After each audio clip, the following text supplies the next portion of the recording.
I'm Monica. And I'm Daniel. We're outside the Science Center on the campus of the State University of New York at Fredonia. Inside, undergraduate students and their mentors are searching for new ways to improve our world. One of the leaders in that search is Dr. Scott Ferguson. For centuries, scientists have been trying to understand the human genome. In other words, what makes you, you.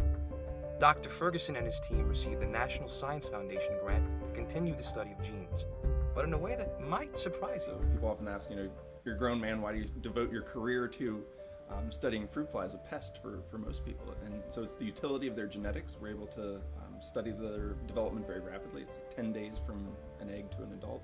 But then in terms of the genetics is interesting because they share a lot of genes with all organisms. So if we can understand how the development happens in the fruit fly, the idea is that then we can understand how development happens in people. So how does this grant help society, really, is what I always come back to, because taxpayers are funding this money. You're paying for it, I'm paying for it. Every time you see that bit come out of your paycheck, it's paying for federal programs, including National Institutes of Health and National Science Foundation. The long-term objectives of this research are twofold. First of which is to understand the basic biology of how genes are controlled. How do you go from DNA in the nucleus to a protein that produces a function in the cell?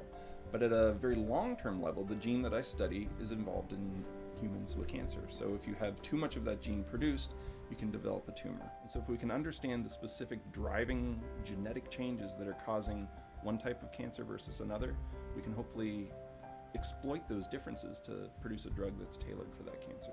Dr. Ferguson got the grant in 2012, so right before I joined his lab, and having this grant has been a lifesaver because lab funding is tight. We can run experiments day after day, not worry about any money. It's been tremendous, and I've been blessed.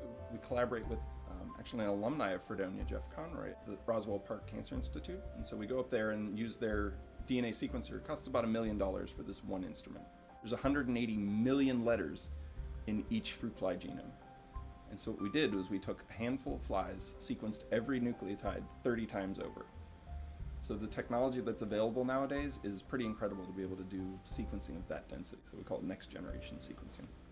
I got into this job because it allowed me to blend my interest in research and my interest in teaching. I host numerous students in my research lab, and they get I like to think of a first-class research experience because of the funding that we have here and the environment that we have that values research at Fredonia, but also all of the students that take my biology 200 level class, the genetics lab, get to be part of this research that's funded by the grant. One of the aims of the grant was to include the scientific objectives in a teaching environment. It's a win-win experience. The grant that Dr. Ferguson received helps support research at undergraduate institutions like Fredonia. His first applications to the National Science Foundation and the National Institutes of Health were denied. Dr. Ferguson revised and resubmitted his grant proposals 4 times before his request was finally granted. I just got accepted to Berkeley, UC Berkeley in San Francisco. So that's tremendous. And I owe that, like I said, all to Dr. Ferguson. I've been here for 3 years in his lab, and I've loved every second of it. I owe so much to him. He's been the greatest mentor to me. Well, it's fun to play with flies all day, and it's fun to get the comments of people looking at you, and they're like, you got into Berkeley because you played with flies?